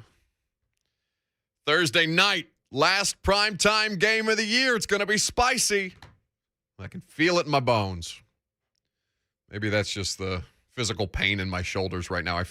I don't want to make an inappropriate joke, but you remember how John McCain's situation was much, much different, right? John McCain couldn't at the time raise his hands above his shoulders to wave because of, he was a prisoner of war. Prisoner of war, yeah. So I'm not going to compare my. Okay, good. That's why I said it on the front end. Just making sure. That's why I said it on the front end, Lucas. But I'm trying to, there's not another comparison that I could think of. All I could think of is John McCain, waist high waving at people, for obvious, and of course, hugely grateful for what John McCain did for this country and RIP, all of those things. But right now, I feel like I can't physically get my arms above my shoulders. Tough scene. 615-737-1045. How can the Titans beat the 49ers tonight? What's it going to take? Before we get into that, and we're going to take your phone calls here as well, 615-737-1045. There's a really good video. There's a really cool video on social media right now, and the subject of which she's currently being interviewed on SportsCenter by Sage Steele. It's a school teacher who I can't remember what exactly was on the line for her drilling. It was a half-court shot, basically, that she hit, and if she hit the shot, her kids weren't going to have to take a test or something like that, or there was something going on the high school, on the grade school playground. She drains the shot. She turns around. She's wearing a Titans crew neck. So I don't know if she's local. I'm not sure where she's being interviewed from. Lucas, I don't know if you have the ability. I could turn up the volume on the TV in my studio. Her name is Kathleen Fitzpatrick. She's a third grade teacher at Holy Trinity School in Washington. I don't know if that's Washington State or the District of Columbia. Regardless, she was wearing a Titans crew neck. It's pretty cool. How can the Titans beat the 49ers? Well, it's going to start with controlling Deebo Samuel, right? We talked about Deebo earlier. 7 rushing touchdowns as a wide receiver, most in NFL history. You have a situation where Deebo Samuel accounts for 12 total touchdowns. He's basically playing part-time running back, and he's doing it well, and he's tough to take down. I'm going to let you listen to basically all the different things that the 49ers do to incorporate Deebo and to make it basically difficult for the defense to identify what it is that they're looking at. Because one would think, and this is a question that I asked Kevin Byard earlier in the week. You heard that audio, I think it was yesterday, basically saying, can Deebo be an indication of what they're about to run? And what Byard basically said was, we're going to have to account for him wherever he is on the field, but more than anything, they use so much misdirection, so much window dressing, and their offense is 70% of the snaps based out of motion, that they're going to do a lot to confuse you no matter where Deebo's lined up. Every coach deals with this differently, so I do not know how Mike Vrabel and Bowen will handle this. Yeah. But the Niners use motion more than any team in the league. And you have to decide how you want to react to that. Some teams react to motion and make adjustments. Some teams they line up in their defense, and you know what? They say to you, you can motion all day long. This is our defense, and we don't care. Yeah. I don't know how Tennessee will choose to play that, but that is a major part of what happens this week in practice, is how they decide they want to handle motion, because the Niners motion someone a higher percentage of any team in the league. You know who's been Deebo all week at Titans practice? Scout team Deebo? Golden Tate. That's the most productive thing that Golden Tate has been doing right now for the success of the football team. And that will conclude our our Golden Tate update that we have decided to do at the top of the hour. For those of you asking me where the hell Golden Tate is and why isn't he playing football? Because he's scout team right now. And that's the best use of him. 615-737-1045. How can the Titans beat the Niners? Darrington. His team plays the 49ers twice a year. His team being the down bad Seattle Seahawks. Darrington joins us now on 104.5 The Zone. Hello, buddy. Well, guys, Lee, Senator Buck. thank you for your services of serving the Titans, I guess, with the arms. I guess. But maybe it's because you keep trying to lift up all these bad quarterbacks. By the way, I heard your guy that you had on earlier said Baker Mayfield was a bad quarterback, but you said was a good quarterback this year. I digress on that. Good enough. Yeah, good enough. I'm just saying. Okay, how can the Titans beat San Francisco? Prayer, a whole bunch of it. Other than that, I got a question, and you're more connected to the team. Why? Because everybody knows that the league is a copycat league.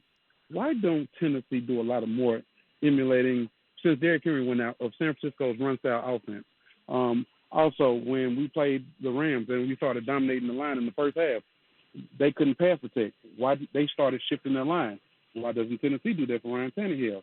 And then my last question, A.J. Brown, he's about the same build of Cooper Kupp and Deebo Samuel. Why is he not used in the same manner? Just some simple questions I wanted to know. Thank you, Senator Buck. Have a great holiday. Love you. You too, buddy. Happy holidays. AJ's bigger than Deebo. AJ's a hell of a lot bigger than Cooper Kupp. I mean, AJ is... This is the thing about the Titans offense. Like, a lot of teams, a lot of general managers preach we want to be bigger, faster, stronger than you. No, the Titans actually draft that way. A.J. Brown. I mean, what is I think AJ's 6'2". I don't think he's quite 230, but he's probably up there. He's probably 220. It's a big wide receiver. 6 foot 225 is what I have him at. And, I don't know what kind of shape he's in right now other than just to see him at practice on Tuesday, his first day back out there. And again, we'll see at what point they decide to activate A.J. Brown. Right now, he's not officially on the active roster.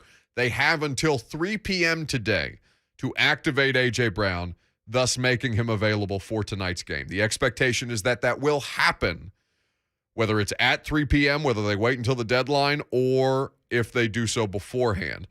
I would say the thing that was kind of the dead giveaway on that, one, it seemed like he was going to be able to handle things at practice. They felt pretty good about him after the first day of practice, and the reports are right now that 2 days in a row of good work, they felt okay about A.J. giving it a go on Thursday Night Football. But what you kind of look at in the middle of all this is that for A.J., what is the physical conditioning like? How much has he been able to do? These are all questions that they have the answers to. I don't right now. How much of his weight has changed? Because, he's already been through a weight flux, right? Shout out Chipotle. Like, that legitimately affects the kind of game that A.J. Brown plays. Play strength, play speed. That's what Mike Vrabel cites about A.J. Brown. That's what helps make him such a special player. They will require a lot more of him tonight if he goes against the 49ers. Right now, trending like he will. As to how the Titans change their running game while Derrick Henry's been out, Darrington, they haven't had to, and they've been fine. Like, again, it doesn't come down to the running game. The running game is fine. What they lack is the execution in the passing game. If Nick Westbrook-Akina catches that deep bomb from Ryan Tannehill, probably should have been a touchdown. I think Tannehill could have done him a little better to lead him. Nick has to make that catch if they're going to have any kind of playmaking on offense. He doesn't. Incompletion, different story. If Julio Jones scores a 70-plus yard touchdown on the first offensive play against the Steelers, as he had his man beat, if you go back and watch it, Julio was running wide open. And instead of a touchdown pass on the first play, when you're looking to take your shots on first down, Aaron Brewer, who's doing an okay job on Chris Wormley, Dontrell Hilliard as the running back to that left side, bumps Brewer. Brewer loses control of Wormley. Wormley gets a hold of Tannehill for an 8-yard sack, no touchdown, and may God have mercy on your soul, basically, because that was your one shot, and you missed it. It's not just one thing that keeps them from having the kind of passing game that the 49ers do. It's that the personnel is not allowing them to execute in any kind of way offensively outside of just running the football. Calvin is in Cheatham County, wants to weigh in. What's up, Calvin? Hey, man, headed home from work, got off early. Thanks for taking my call. Man, I'm a season ticket member for the Titans, and I know you're not supposed to have two favorite teams, but tonight I'm going to be rocking my 49ers hat with my Eddie George jersey, man. I'm stoked for this game. Okay. And Yeah, man. I feel like if the way the Titans are going to win, we gotta stop George Kittle. We can't let them go to the goal line and get some sneaky Cal shit play because, I mean, that dude is dangerous on the goal line and any type of, like, third and short. I mean, they got a powerful team and they're on a streak, and we definitely need a win. I'm more concerned, and I got a question, man, because I guess Lewan's out and Saffold's out. What are we going to do? How are we going to protect Tanny, man? I'm a Tanny apologist. I like him. Have a good day, Buck. Appreciate it. Thanks for the call, Calvin, and I'm glad you're home from work early. That's a big win. That's a great question, isn't it? Even with Taylor and Saffold, they haven't been able to protect Ryan Tannehill well. So, I guess the question is, how much differently can they do things without them? Now, here's the thing. Against the Steelers, Lewan was the only one to not give up a single pressure. Taylor was the only one who was, by Pro Football Focus, when you look at the pressures individually, Taylor Lewan was the only person to not give up a pressure against the Steelers' front. Tannehill was also not credited with having caused any of his own pressures. It came a lot from the right side against David Quessenberry, the majority of it, and then the rest of them also did give up pressures, quarterback hits, and I believe Brewer was credited with giving up that sack, even though Hilliard didn't do much to help him there. So, it's not just Taylor Lewan and Roger Saffold. We've talked a lot about those two today. David Long, again, is not playing. I believe that's his 6th straight game. He hasn't played since the Los Angeles Rams.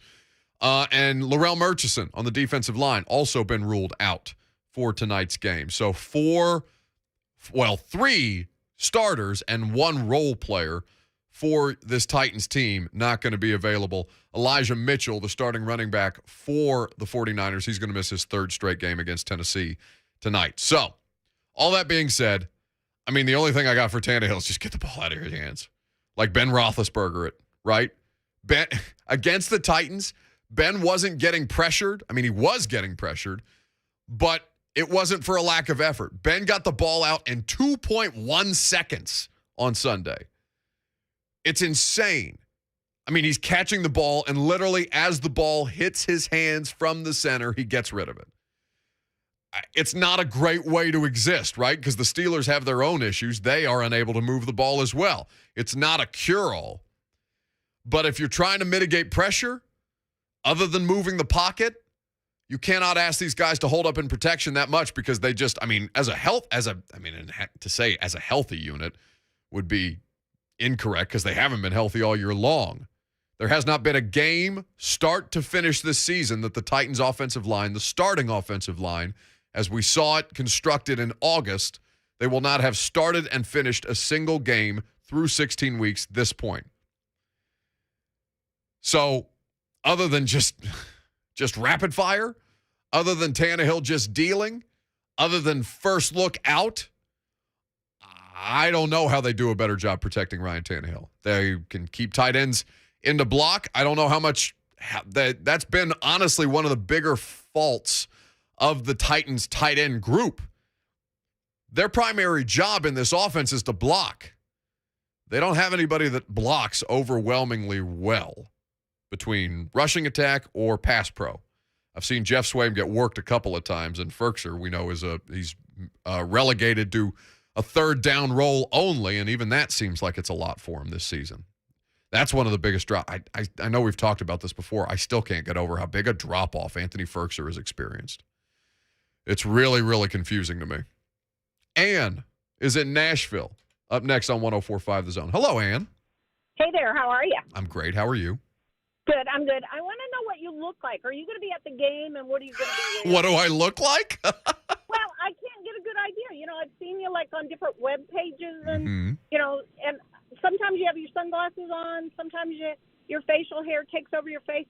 I got to, in my mind, I have to know kind of what people look like. Okay, well, we have a video version of the radio show available, Ann, if you'd like to watch on YouTube. Okay. On Twitter, on Facebook, on Twitch. I don't know if you're on Twitch, Ann, but you're more than welcome to watch us there, or maybe I'll see you at the game tonight. I'll be around. What are you going to wear? I know one time you had a purple suit on. Is there anything distinguishing? This is a good question. My game day outfits are important to me. I am going to have a tan overcoat on. I'm going to have a black sweater on, and I'm not going to have sunglasses on because it's a night game. So tan overcoat, black sweater. Okay, and will you be on home or visitors? I will be all over the place, Ann. I will be roaming around the stadium entirely. Okay, my area is like visitor tunnel-ish, so if you take a peruse by there, I will keep my eyes open. Okay, Ann. Enjoy the game tonight. Right. Happy holidays. Thank you, Buck. You too. Bye. Just walk by there and start calling her name. Just yell lady flag her down. Ann! Yeah. Hey, Ann! Where are you? Hey, Ann! Meanwhile, there's Lil Durk playing in the background. You got Morgan Wallen, Broadway Girls blaring in the stadium.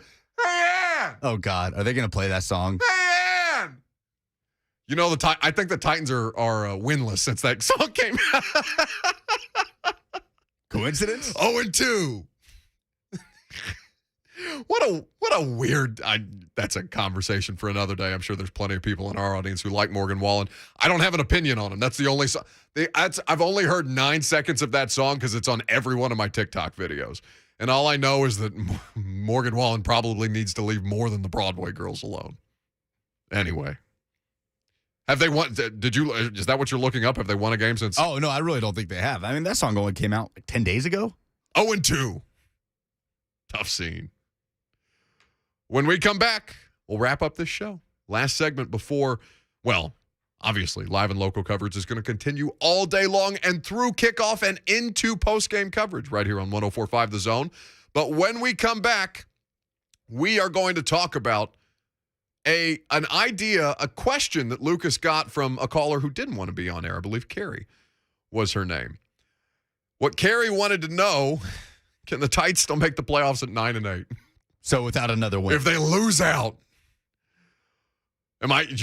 Lucas whispered in my ear earlier, do you want to tease that coming up next? No, I don't, because I don't want to watch a football team that's going to lose every one of their remaining games and squeak it. Listen to me, Carrie. If they're 9-8, I don't want them in the playoffs, nor should you. My God, what an utter hellscape that would be. Poll questions next on this Thursday.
All right, Lucas, settle down.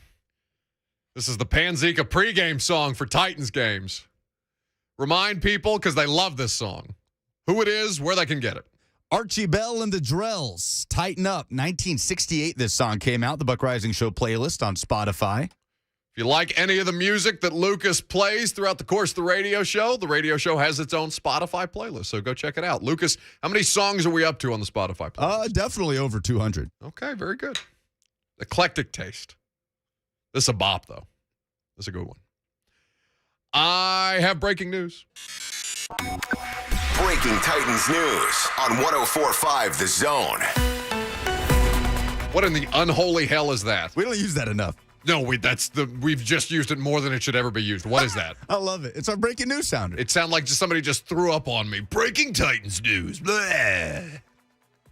AJ Brown's going to play tonight. There's your breaking Titans news. Officially, from multiple sources, Jeremy Fowler, Cam Wolfe, Ian Rappaport, AJ Brown is expected to play tonight versus the 49ers. Per sources, Tennessee gets a big boost. As expected. 1K always open. It's go time, ladies and gentlemen. The Titans have legitimate weapons. No offensive linemen, but, at least they got somebody to catch the passes. Maybe. Here's the thing for AJ, right? I don't know if he's in his own head.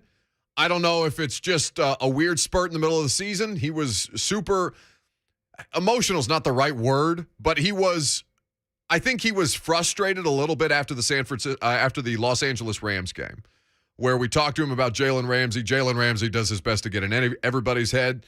And in the games that he played after that, which was just 2, I believe, three. AJ played against the Saints, if I recall. I know he played against the Texans. I know he played against the Rams. AJ Brown has been on IR since the Patriots game. Before the Patriots game is when they placed him on injured reserve. 7 passes dropped on-target passes is A.J. Brown. He leads the team. So, A.J. is a plus. His ability is a plus. His playmaking is a plus. If his knees are right, God willing, yards after contact, yards after catch, explosive plays. Please, dear God, give me something to enjoy and for Titans fans to root for, because otherwise I'm tired of watching this version of Titans offense. It kind of stinks. But more than anything, he's got to get the consistency under control. Now, he's going to have a lot of expectations placed on him.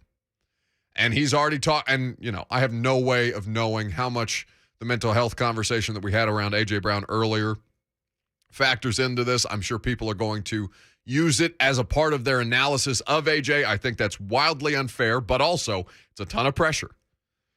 But what's the famous line? Big-time players make big-time plays. Damn your analytics. Football. He's got to do it tonight.